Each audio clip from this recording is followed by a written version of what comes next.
Admission open. Kwakta amasung kwakta gi akoibada mahairoisingna quality education fangdabagi awaba leirambadu ngasidi koklani. MS Creative Higher Secondary School na 2026 session gi Class 11 Arts amasung Science ki admission open tawjari. Bosem amasung Kosem da affiliate tawraba school asina mahairoisinggidamak scholarship opportunity kaya amasu pizari. CGPA 10 chatlaba mahairoisinggidamak 100% free admission, free tuition fee, free uniform amasung free books ki khudongchaba pizari.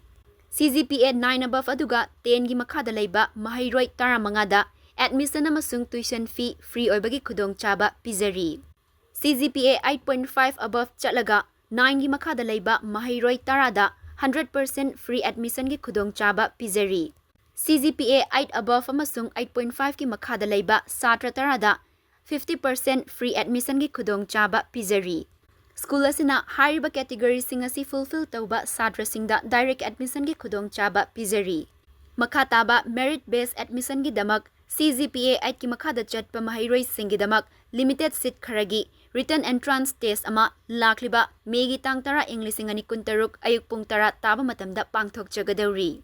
Loinana school asina single parent widow gi macha sing orphan sing amasung imam gi macha singda special concession su pizari. Khudongchaba asi adomadom su lawbihau henna kupamarol gi damak aikhoi gi website www.mscreativeschool.co.in da natraga aikhoi gi email pr.mscreative@gmail.com da natraga aikhoi gi contact number 7675026722 da pau phaubirakpa yagani.